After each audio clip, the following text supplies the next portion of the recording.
Hello, I'm Dan Ware. If you are a regular watcher of this program, you know that last week I began some interviews with local veterans of the Korean War. And I said last week that we hope to have a number of Simpson Countyans who served over there, 50 years ago it was now, to come on between now and Veterans Day on November the 11th and share some of their memories of that time in the years 1950 through 1953. And with me today is Marvin Turner, who was also in Korea. Last week we had Major Bradford, and I've got another veteran lined up for next week. But this is Marvin's turn, and I want to thank him for coming in and agreeing to do this. Marvin, were you living here in Franklin when you went into the service, or were you somewhere else? Yes, I'm a lifetime resident of Simpson County. And so when the Korean conflict broke out, how old were you at the time? At the time it broke out, I was 21. 21, okay. And you would have been too young to have been in the service in World War II, yeah. But I'm sure you have pretty good memories of the war. And then, but I don't imagine you thought you'd be fighting in one so soon after that. No, I thought when World War II was over, that was it. You know. I had two brothers in the Navy during World War II. And so, you know, I heard a lot of stories from those. Yeah, yeah. Well, when the Korean conflict broke out, did you volunteer? Were you drafted, or how did you wind up in the military? I was drafted. I see. We went in November 50. 1950, okay. Now, was that into the Army? Was that what branch you were in? Yes, okay, Army. Okay. And at the time that you were called, were you expecting that you were eventually headed for Korea? I was expecting it, but didn't anybody think I'd pass the examination. Oh, really? Because I was 146 pounds soaking wet.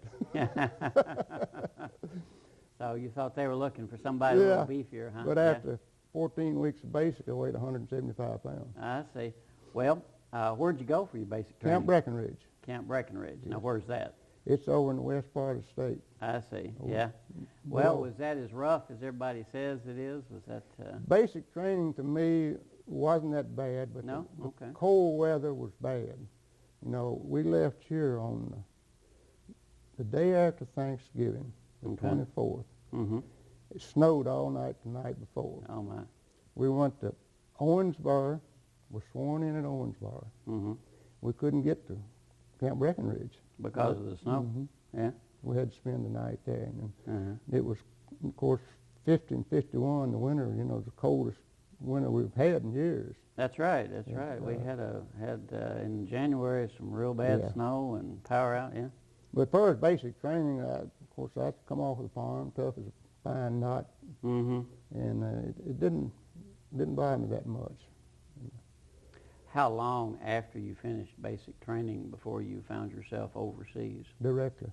So you went straight out there? They was needing replacements bad, and the whole company, they flew us to California. Okay. And by boat to Japan. And then we processed there and got on another boat and went to Korea, into Incheon. Okay. Now, Incheon is a name that I know in doing my research. That's where MacArthur landed to come back in at that point. Now, you would have gotten over there what? It's been sometime in 51, right? Yeah, April of 51. Yeah. Well, what was the status?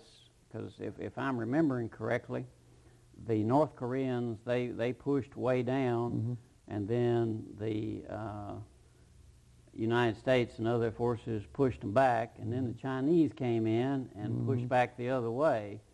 So how was the fighting going when you got there? Was it? We went into Incheon and got on a train and rode through Seoul. Above soil, we went into what they call another training area where we 5 days of training, which 4 hours of that was close combat, hand-to-hand combat, and the rest of it running them down the hills. Then we went on up to 24th Division rear. Okay. And we were assigned to that. And then the April offensive was started about that time. Okay. So from then on till fall, we was going north, and it was pretty intense at that time. So your unit was pretty much on the move. You all weren't stalemated. You were pushing ahead. Going north. What if, and I've always heard an Army travels light, so were you all, I guess, living on sea rations and sleeping in foxholes, or how did that go? I was pretty lucky. Yeah. When we got to the 24th Division, they interviewed everybody, each individual. And a funny story. They lined us up, and an officer interviewed each individual. He got to me, said, "Tell me what you do in civilian life." I said, "Farmer, sir." He said, "Can you drive a tractor?" I said, "Yes, sir. Drive anything wheels on together." He said, "Can you drive a tank?" "Don't know. First never seen you down the road there." He said, "Would you like to drive a tank?" Of course, I didn't know what to say. So I said, he looked up on one of them hills and used a few choice words, you know. He says, "Better than running up and down them hills, isn't it?" "Yes, sir, yes it is." So out of the 3,000 replacements, 6 of us went to tank company. Okay. We're with the 5th Regimental Combat Team. The 5th Regimental Combat Team was just attached to 24th Division temporarily. Okay, I see. Because during the 1950 surge of the Chinese, the 34th Regiment of the 24th Division got completely annihilated. They all existed was paper. So what was left, they distributed them out, filling other positions, and attached, and so did the 63rd Artillery Battalion. They lost it. So they slotted the 5th Regimental Combat Team in there, and triple nickel artillery to take them place, and plus a backup 6th Tank Battalion. So we had a pretty good force in the regimental.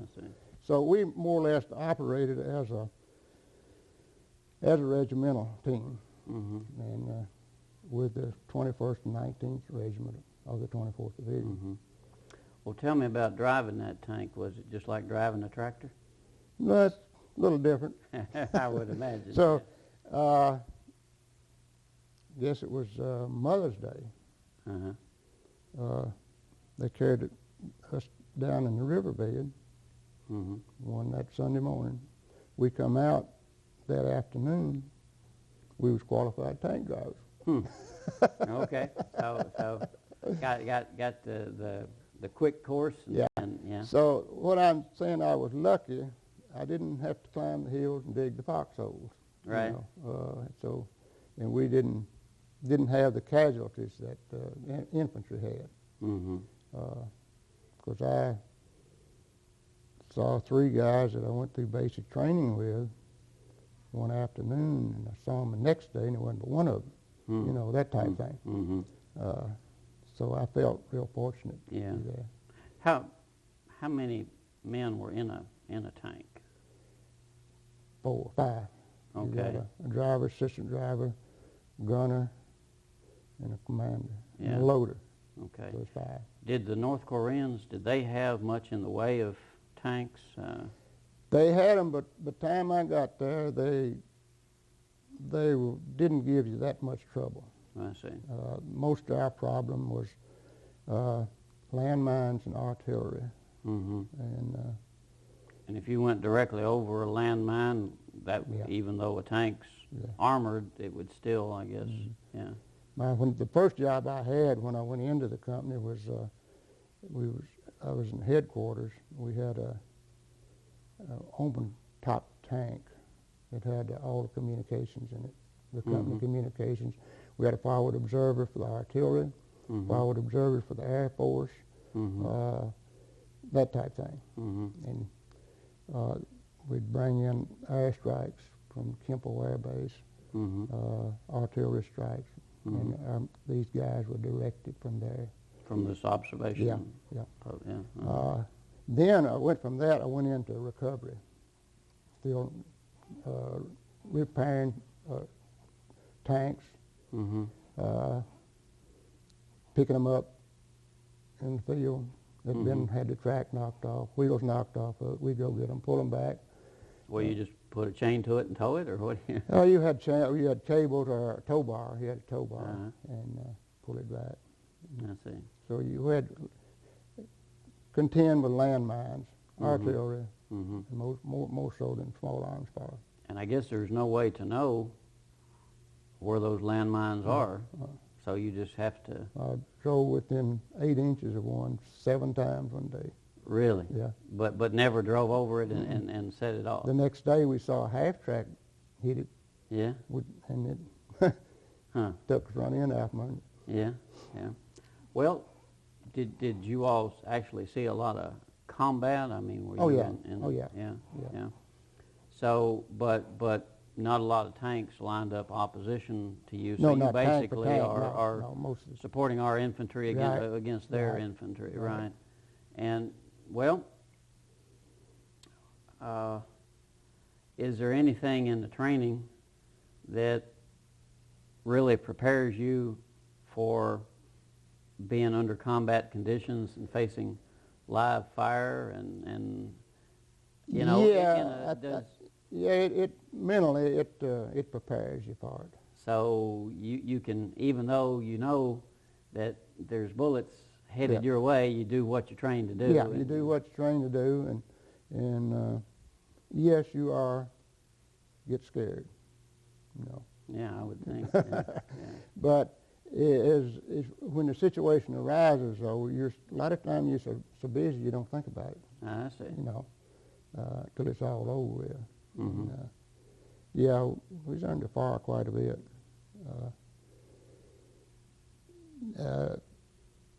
But again, that's the reason I came here where we are today. I had a artillery round to land within 5 foot of me. Really? Yeah, right in front of the tank, you see. But I was in the tank. Right, but your head's sticking out. Right. And it's tremendous force. So it damaged your eardrum, or? It apparently, of course, and then other firing all the time, you know. I can imagine. And I don't guess you wore anything over your ears or anything. No. Yeah. Nothing but radio. I mean, that didn't do much. Yeah. But then any kind of firearms aggravates your ears, you know. You know, we went into this valley, regimental strength, big valley. We taken the valley and take all the hills around. Right. And by the way, we lost 186 enlisted men and 6 officers in 3 days, and that type thing. Well, I sat on top of my tank watching infantry through the binoculars and so on. Sitting right beside him, it was a half-track that had quad 50s, 450 caliber machine guns on it. And he fired, within one afternoon, he fired 50,000 rounds. 50,000? Wow. Hulls and links out. Yeah. So that's hard on your ears. Yeah, I imagine. That's hard on your ears. Yeah. Well, was most of the fighting in the daytime, or did most of it night? was, Okay. Yeah. Were you able to sleep at night that close to the front lines, or was there? Yeah, you get to where you can. Yeah. How long would you stay up toward the front before you get a chance to pull back a little bit? And maybe, did you ever get any R&R time? Or? Yeah, we got to go back in reserve for about 3 weeks one time. Mm-hmm. Then we had to go back. For R&R, yes, I went on Tokyo on R&R. Yeah? Yeah. Was that enjoyable? Yeah, it was enjoyable. Yeah. But I left the day after Christmas Day in 1951. Uh-huh. Rode in the back of an open truck for 80 miles. Yeah. To the nearest airport. Uh-huh. Well, it's just a daytime strip, you know. Yeah. And went to Tokyo for 5 days, which was enjoyable. Yeah, yeah. And had you, before you went into the Army, had you ever been anywhere much? Or? No, not really. Yeah.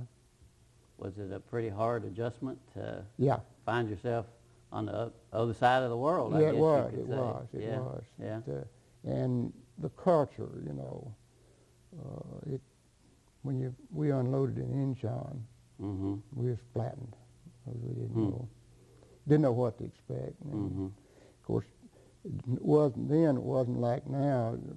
You didn't have television Mm-hmm. covering every move, you see. Right. And you didn't know what to expect. Mm-hmm. And of course, Incheon was tore all to pieces. Yeah. And kids running around, looking for something to eat. And it was different. It was different. Mm-hmm. And then as we got on out of the population, we went for months and months and didn't see any civilian population at all. Just soldiers, yeah. Yeah, The yeah. civilian population, I guess they None had, evacuated. Gone. and were they in refugee camps, I suppose, Yeah. or something? Yeah, Mhm. yeah. Yeah. Well, of course, I guess you said there wasn't television, but of course radio covered the war, covered World War II. So I imagine when you were growing up and living here, you probably heard war news on the radio. Yeah, I can remember sitting around waiting for them to invade France. Yeah. You know, when I was 14 years old. And I guess listening to that, you would get a mental picture maybe of what you thought it would be like. But then once you actually got there, was your mental picture and what you expected, was that fairly close? Pretty much was, yeah. And I guess your brothers talked some about Yeah. yeah. Of course, they was in the Navy, but Were they in the South Pacific or were they was in Europe. in Europe? Okay, so that was... Doug he was in the amphibious. James, he was on destroyer escort, escorting convoys. Yeah. So they met over in Africa a couple of times. Is that right? Yeah. Yeah. But I think I met one fella out in Franklin, Leo Stubblefield. I met him over there. Is that right? Yeah. Yeah. Now, how long were you in for? Like 2 years? Or? 2 years. I see. Yeah. Did you, your brothers, did they send you any encouraging letters? Did you hear from home very often while you were over there? Did. But it was, old mail call was really pepped you up. It would. Yeah. Did it take, I guess it took a pretty good while though for a letter to get to you, didn't it? A week or so, to get there that time. Yeah. Did you get much chance to write back? Yeah, I wrote quite a bit. Yeah. Well, I imagine that all the folks back here were very anxious, to hear and make sure you were doing all right. Yeah. But did you ever encounter any radio or reporters or anything? I guess they didn't let them really up where you were, right? No. Because I was in doing some research for this. I ran across some television programs actually, that Edward R. Murrah had done from Korea. So I guess television was, starting to cover it, but certainly not like what they did later on in Vietnam or whatever. Well, you were talking about landing in Incheon, and of course that was where MacArthur made his big landing. Did you encounter any top brass or anybody that whose name we might recognize? No. At that 3-star general's biggest thing I saw, I guess. But were they? Were they intimidating at all, or they were just another guy doing a job? Guy. They didn't want to be recognized much because we was in the combat area, unsecured area. I see. And they didn't want to present themselves too much. Mm-hmm. So other than when you landed, you didn't really see much of the native population of the Koreans, because I understand, you know, that it was very hard on them, as you would expect. Yeah.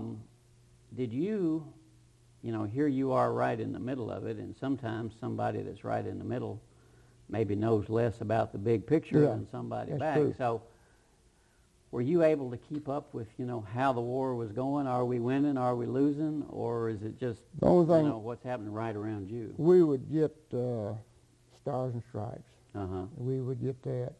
And you could tell from that how it was kind of going. But other than that, just local, our local, is all about all we knew about. Yeah. Did you ever have any entertainment, you know, like USO shows or anything like that? Come over? I went to one, Danny Kaye. Oh, yeah? Yeah, I went to that one. And we had another one I didn't get to go. I was tied up with my work, and I didn't get to go. But I remember going to that one. It was real entertaining, really entertaining. Yeah. Oh, I'm sure that was a welcome break. Oh, yeah, it was a welcome break. Yeah. Well, of course, at the time of the war, everybody was concerned about the spread of communism. And I'm curious, as part of your training, did they go into, you know, why we were in the war and why we were fighting, or is it just more you got a job to do? We got a job to do, and we were trained to do this job, and let politicians take care of the rest. You know. Well, now, had you come back before the war was over, or is it still going on? Yeah, I came back in March of '52. Okay. March all right. '52. And if I'm not mistaken, it went on for another year. Yeah. But now, last winter, the winter of '52, we stayed in the same position the whole winter. Really? We dug in. Just dug in and. Dug in on the riverbank and in the riverbed, and once a week or every 2 weeks, they would get a message that the Chinese is building up somewhere. So we'd go out and shoot up the place, you know, run them back a little bit, come back in. Yeah. Well, did y'all have any kind of barracks when you're like that, or you sleep in a tent, or you didn't sleep in a tank, did you? No, I slept in a tent. Yeah. Well, each tank crew had a small 5-man tent they slept in. I see. With a little stove. I see. Yeah. And as a headquarters, we had a 18-man tent. We had it dug in 3 or 4 feet. And it had a gas stove in each end of it. So we stayed pretty warm, but it was cold. It gets pretty cold over there. It's cold, right? yeah. You could drive. Are you up in the mountains, kind of? Yeah, You could drive around on the river, 2.5-ton truck, anywhere you want to go. You get down 35 below. Yeah. It's cold. That's very cold. 35 below. Yeah. That's cold. Yeah. What were the uniform? Was there a winter uniform? Yeah. I mean, did you Big have Parkers. Yeah. Long johns. You know, Yeah. Wool uniforms, and as I said, I was lucky I was in where I had some protection. That's right. But now when you get in the foxhole, it's a different story. No, that's true. It's a different story. True. Yeah. Well, were you in? People my age that don't remember it firsthand. There's things like Heartbreak Ridge and Pork Chop Hill that we hear in the history books. Any of the engagements that you were in any big battles that were? Of course, I guess they all seem big if you're right in the middle of it. Yeah, the April offensive was probably the biggest one. That's when they cut them off. Okay. And surround them. Now, were the Chinese in by this point? Okay, so you're fighting the Chinese. And okay. I've seen prisoners, thousands and thousands of them, just 4 abreast in the road marching back to be processed and back, And but yes, that was, I believe my records show that it was in 3 operations, 3 major battles. and you have stars for each one of them. I see. What I'm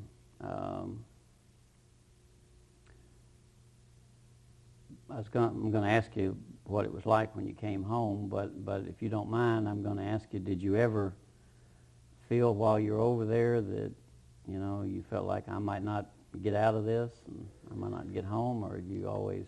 I went over with the attitude, I'm coming home. I see. And I felt like at that time I was 22 years old. A lot of those kids were 18, 19 years old. I believe I've got a little bit of level head on me that I can keep my head down where it's supposed to be. And yes, I was concerned, but I felt all along that I would come back. Yeah. I went with that attitude. Yeah. When you came back, did you come back to California again, where you left from? Did you have any kind of, did you get to be in any kind of parade or anything? Or? No. I came back medical evacuation. I didn't get wounded, but I had a problem I had to be taken care of. I see. So I came through Japan, and then I flew from Japan all the way to Fort Campbell. Well, I bet that was a long flight in those days, yeah. Yeah. We stopped in Midway, in Travis Air Force Base in California, and in St. Louis. That's, by the way, television. That's the first major television I saw then. Is that right? In St. Louis. St. Louis, yeah. The Today Show, Dave Garraway. Oh, yeah. And then back to Fort Campbell, and I spent a few months down there in the hospital down there. I see. So, no, I didn't. No, yeah. Well, if you got home in March of '52, that was the year that Eisenhower was running for president. I guess you have memories of that. Did you have a button that says "I like Ike"? Yeah, and I watched the convention on the TV at the hospital. Yeah. So when you got home, did you say, "I got to have me one of those," and go out and buy a television for your house? Well, after I married, we did. I married in, Margaret and I married in '54. I see. So we bought a TV then. Yeah. But up until then, we still didn't have a TV. Yeah. The time that time that you were in the service, do you I guess still feel good about that, or do you feel like you just lost a couple of years out of it? No, I feel good about it. I feel good about it. I feel like the country called me, and I went, and you know, I feel like I contributed to it. And yes. In the 50 years that have gone by since then, it seems like that the support here at home for the military it kind of went down during the Vietnam War period, but the Gulf War and now it seems to have come back up. Do you feel like that the way people regarded soldiers in the military back 50 years ago is a lot different than the way it is today? Yeah, it's lots different. But is that a good thing or a bad thing? I think it's a good thing. Okay. It's a good thing. They got better equipment and better trained. Of course, we had the old World War II equipment. Yeah, I guess they were still using that, yeah. But yes, the military today is highly technical. You know, it's computerized, everything's computerized. And of course, when we was there, didn't know what a computer was. Right, yeah. You, I don't suppose you've been back over there since the time you were in service, have you? No, I haven't. My son has been over there a few times in business. Has he? Okay. Yeah. And he got to know a Korean gentleman over there in his business. And through the conversation, he found out that I was over there during the war. He said, "Bring him back over here." Yeah. Yeah. Bring him over here with you. You want to do that sometime? I'd like to, really. Yeah. I probably wouldn't recognize anything, but yeah. He said, "You bring him over here, we'll carry him right back through where he's been." You know, I'd kind of like to do that, but I probably won't ever. Does you ever been to any reunions of your? Never had one. I can't find them. looking in the magazines every month, but I've never been to a reunion. Yeah, yeah. Well, I guess it varies with the unit. I know I interviewed some World War II veterans, and one of the guys I talked to goes to a reunion about every year, and then others are like you, they've just never had one. So. World War II and Korea was a little different. World War II units stayed together longer, got to know people real well. Of course, Korea, 9 months, probably the most. Most should be there, yeah. And you didn't train with the bunch you were with. World War II, you know, outfit trained together in the United States, went through the whole war as one unit. So you got to know real close to people. Right. Real close. And I tried not to get too close over there anyway, because, you know, you get real close to a person. And then the next day he might not be there. Yeah, yeah. And, well, once you got out, were you determined, well, I'm going to come back home and take up farming again? Or did you think, well, I've seen the world, I might want to ramble a little bit or anything? No, I came back and went back to farming and farmed for 3 years. In the meantime, got married. Moved to town and went to work for the Kindle Company in '57. Okay. And I worked for them till I retired in '94. I see. And so other than your time in the service, you've pretty much been in Simpson County. Oh, yeah. Yeah. Yes. Well, how do you think that Franklin and Simpson County has changed in your lifetime as you think back of, you know, what the downtown looked like before you left to go overseas, and the way it looks today? I guess lots of changes. There's been lots of changes, and I can remember when they're behind the Methodist Church on that corner there, Cedar Street and College or whatever it is. Right. There was a livery stable there. When I was a kid. Stable. When I was a kid. Yeah. I remember going by there and hearing the chickens holler. And then, you know, down Water Street, they used to have trade day down there and all that kind of stuff back when I was a kid. And buildings have changed. It's spread out, more roads. It's really changed a lot. Did you go to Mule Day when you were a boy? Yeah, that too young to remember all that, but that apparently was a really big thing. It was a big thing back then. Well, but do you feel like that a lot of that's gone, but I guess it's been progress, you know, since then. Yeah. Yeah, that's project. So just as glad that you stayed here and not anywhere else. Yeah, yeah. Well, of course, when I was growing up, you got out of school if you didn't go farming, stay a farming, and or the family had a business or something to stay in, or you went on to college. Everybody went to Indianapolis. Moved, yeah, looking for, that's where the jobs were. That's where the jobs were and where the money were. Yeah, but then I guess it wasn't very long after the war was over that we started getting like Kendall and Carter and Brumfield and all that, here. Yeah, yeah. But it's been a pretty interesting life.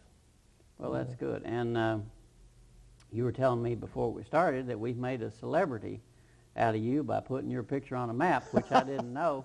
And, you know, we have people coming in, the tourism office, asking for maps all the time. So why don't you tell them what that your picture is on there? What are you doing? It's at the golf course, right? Well, I'm an avid golfer. Okay. And I play out at Country Creek all night. Last summer, we finished playing as a group of fellows just sitting around in their carts talking. And the fellow with the camera there, I asked someone what doing with the camera. He said it was for tourism. I never thought anything about it. Didn't even know he'd take my picture till the map came out, and I'm on there and I'm sitting in my golf cart Well, there you go. All right. And Mr. Turner will be available for autographs if anybody needs an autograph picture. Well, I thank you for coming in. In reading about this, they say that the Korean conflict is kind of the forgotten war because war wasn't ever officially declared. But I don't know whether you feel like that's an accurate term or not. Certainly in the years that have passed since then, you don't see programs on the television about remembering Korea like World War II. And I guess it wasn't as big a conflict, but as a veteran of that period, do you feel like that's a part of history that has kind of been overlooked a little bit? It's been overlooked a little bit. In our personal lives, it'll always be a memory, especially for our family, because my wife's brother lost his life in Korea. And he did that when I was on my way home. So it's a little bit personal for us. Sure. And, there were a large number of American casualties, and it came so soon after a big war, and I guess people today don't really realize how fortunate, that we have it, because there hasn't been, I guess, since the Vietnam War, any war that really had a lot of American casualties. Of course, at the time we're taping this, we don't know what may happen in Iraq, and there could be another true. conflict. That's true. I'm afraid of that. Personally, I'm not in favor of going there yet. I think we should give it a little time, try to get in there and do some inspecting or something. Yeah. It's not going to be like Desert Storm if they go back. Well, no, and I know there's concern that we might have American troops fighting on the streets of Baghdad, which could be, extremely dangerous. Yeah. But now the Korean conflict, that was mainly in the countryside. They weren't fighting, did they fight in Seoul? Early stages of the war they did in the cities, especially in Incheon and Seoul, and in the smaller towns. Of course, where we spent the winter, the nearest town was 80 miles. I see. There wasn't a building standing in it. You'd see a schoolhouse. I've got pamphlets and school papers at home we picked up, Right. School was just nothing but the walls standing. Yeah, very desolate situation.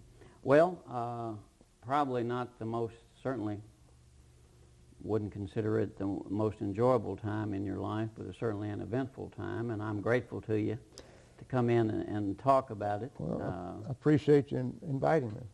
One of the things that we try to do with these programs is keep these tapes so that, after you and I are gone, maybe those tapes will be around and some of the younger generation will know what the history is, what other people have gone through. Thanks again for coming in. My guest has been Marvin Turner, who has come in today to share with us some of his recollections from 50 years ago when he served in the Korean conflict in the Army. And if all goes according to plan, we'll have another veteran of the Korean War coming in next week to talk a little bit about that. And I want to remind everyone that there will be a Veterans Day program here in Franklin on the Saturday before Veterans Day. That'll be on the 9th of November that afternoon. And of course, during that program, we will be honoring all of our veterans. But I thought it was good, since we are at the 50th anniversary of what was the forgotten war to many people, that we talk a little bit about that. Let me, one final question there. What a lot of people know about Korea, they got off of television by watching a show called MASH. Did you ever watch that television yes. show? Do you think that was at all accurate, or was that just basically totally Hollywood? Basically it was, but it's, you know, it's acting.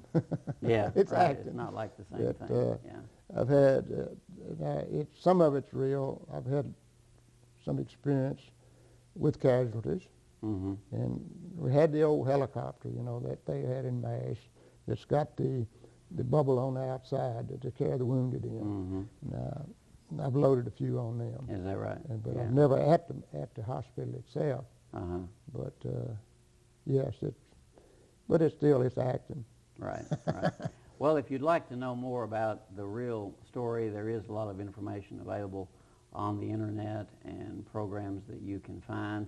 And I might tell you, too, that copies of these interviews will be available at our library and archives here, so that in future years people will have access to that and to the memories of our local veterans.